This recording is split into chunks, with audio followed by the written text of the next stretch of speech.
तो दोस्तों, स्वागत है आपको नेशनल न्यूज टुडे में। और आज हम आपको इस वीडियो के माध्यम से देश विदेश के खबरों के बारे में बताएंगे। दोस्तों, भारत WTO की सदस्यता छोड़ने की बात कर सकता है, UN में सख्त तेवर दिखा सकता है और दुनिया को यह साफ संदेश दे सकता है कि भारत अब किसी के इशारे पर चलने वाला देश नहीं है। यह कोई भावनात्मक नारा या फिल्मी डायलॉग नहीं है, बल्कि उस बदले हुए भारत की सोच है जो अब वैश्विक राजनीति और अर्थव्यवस्था में अपनी शर्तों पर खड़ा होना चाहता है। आज दुनिया जिस मोड़ पर खड़ी है, वहां कागजों में लिखे नियम और जमीन पर लागू होने वाली हकीकत के बीच बड़ा अंतर पैदा हो चुका है। फ्री ट्रेड, बराबरी, नियम आधारित व्यवस्था और निष्पक्ष वैश्विक संस्थाओं की बातें अब सिर्फ भाषणों तक सीमित रह गई हैं। असल फैसले ताकत, दबाव और रणनीतिक सौदेबाजी के दम पर लिए जा रहे हैं। यूनाइटेड नेशन हो या वर्ल्ड ट्रेड ऑर्गेनाइजेशन, इन संस्थाओं की भूमिका आज कमजोर देशों को सलाह देने और उपदेश देने तक सिमटती नजर आ रही है, जबकि ताकतवर देश इन्हीं नियमों को अपने फायदे के मुताबिक मोड़ने में लगे हैं। आज की सच्चाई यह है कि फ्री ट्रेड और बराबरी की बातें तब तक अच्छी लगती हैं जब तक सामने वाला देश कमजोर हो।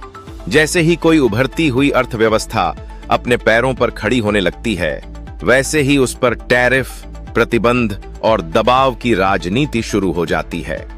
भारत पिछले कुछ वर्षों में उसी मोड़ पर पहुंच चुका है जहां उसकी आर्थिक ताकत और रणनीतिक स्वतंत्रता कुछ देशों को असहज करने लगी है। पहले अमेरिका ने टैरिफ और ट्रेड प्रेशर का खेल शुरू किया और अब उसी दिशा में मेक्सिको भी कदम बढ़ाता हुआ दिखाई दे रहा है। आमतौर पर मेक्सिको को बहुत बड़ा वैश्विक खिलाड़ी नहीं माना जाता, लेकिन असलियत यह है कि आज मेक्सिको नॉर्थ अमेरिका की सप्लाई चेन की रीढ़ बन चुका है।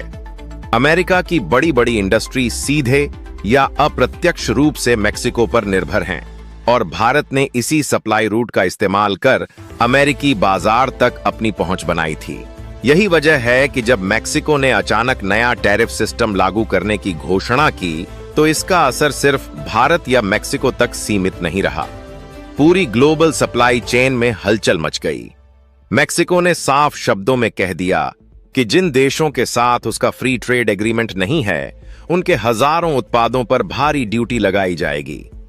इस सूची में भारत का नाम सबसे ऊपर लिया जा रहा है। Automobile, auto parts, textile, footwear, plastic, metal, chemicals, pharma और इंजीनियरिंग गुड्स जैसे वे सभी सेक्टर जिनमें भारतीय कंपनियों ने सालों की मेहनत से अपनी जगह बनाई थी, अब सीधे निशाने पर आ गए हैं। कुछ उत्पादों पर 35% और कुछ पर 50% तक टैरिफ लगाने की तैयारी की जा रही है। अब सवाल यह उठता है कि यह सब अचानक क्यों हुआ? इसका जवाब बहुत सीधा है, दबाव की राजनीति। अमेरिका अगले साल USMCA एग्रीमेंट की समीक्षा करने जा रहा है और मेक्सिको यह दिखाना चाहता है कि वह पूरी तरह अमेरिका की लाइन पर खड़ा है। साफ शब्दों में कहें तो मेक्सिको का यह कदम अपने घरेलू उद्योग से ज्यादा अमेरिका को खुश करने की कोशिश नजर आता है। दिलचस्प बात यह है कि इस फैसले से खुद मेक्सिको के इंडस्ट्री ग्रुप्स भी खुश नहीं हैं। वहां के कारोबारी संगठनों ने खुलकर कहा है कि एशिया से आने वाला सस्ता और भरोसेमंद कच्चा माल अगर महंगा हो गया तो उनकी फैक्ट्रियों की लागत बढ़ेगी, प्रोडक्शन महंगा होगा और इसका सीधा असर आम जनता की जेब पर पड़ेगा। इसके बावजूद सरकार फिलहाल इन चेतावनियों को नजरअंदाज करती दिख रही है, शायद इसलिए क्योंकि मौजूदा वैश्विक हालात में अमेरिका के खिलाफ जाना मेक्सिको के लिए आसान नहीं है। इसी बीच भारत की स्थिति को समझना बेहद जरूरी है। भारत और मेक्सिको के बीच व्यापार कोई छोटा मोटा लेन देन नहीं है। 2044 तक दोनों देशों का व्यापार 11 से 12 अरब डॉलर के आसपास पहुंच चुका है।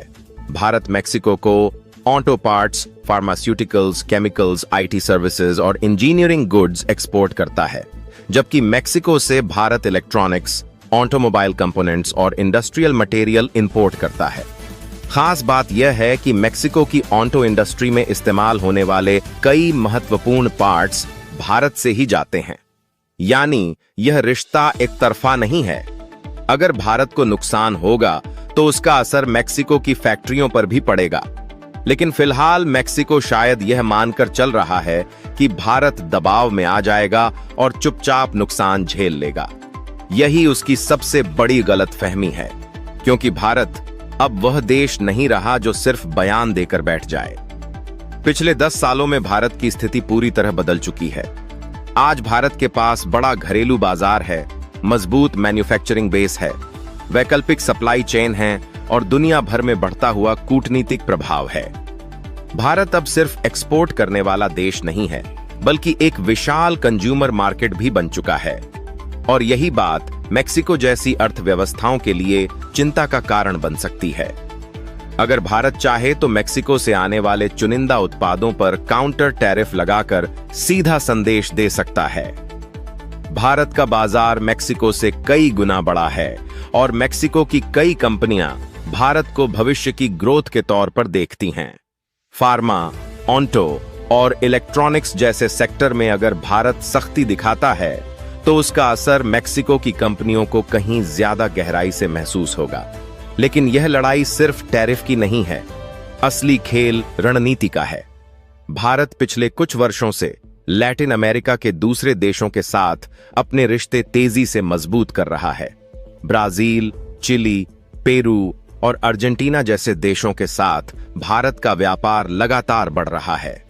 अकेले ब्राजील के साथ व्यापार 15 अरब डॉलर से ऊपर पहुंच चुका है, जो साफ दिखाता है कि भारत के पास मेक्सिको के अलावा भी कई मजबूत विकल्प मौजूद हैं। यहीं से WTO और UN की भूमिका पर बड़ा सवाल खड़ा होता है। कागजों में ये संस्थाएं आज भी नियमों की रखवाली करने का दावा करती हैं, लेकिन जब बड़े देश नियम तोड़ते हैं तब ये लगभग मूक दर्शक बन जाती हैं।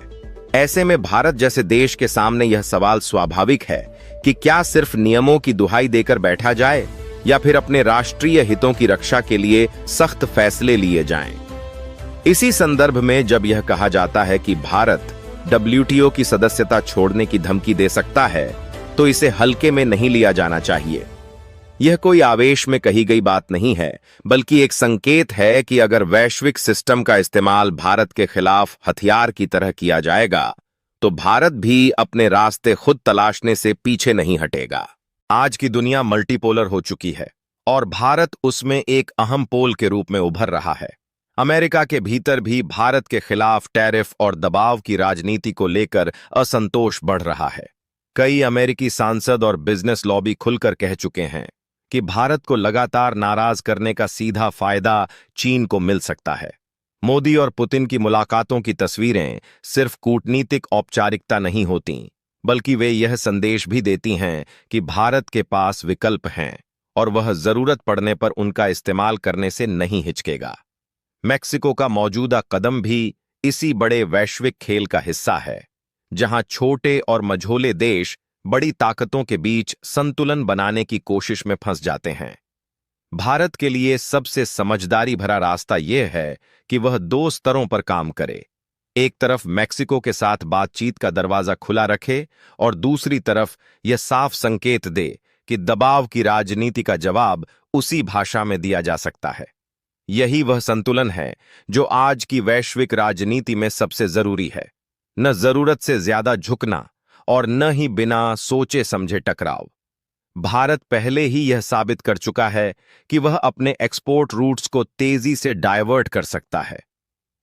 यूरोप, अफ्रीका, मिडिल ईस्ट और लैटिन अमेरिका में भारतीय कंपनियों की मौजूदगी लगातार बढ़ रही है। ब्राजील, चिली और पेरू जैसे देश भारत को भरोसेमंद साझेदार मानते हैं, क्योंकि भारत न तो राजनीतिक दबाव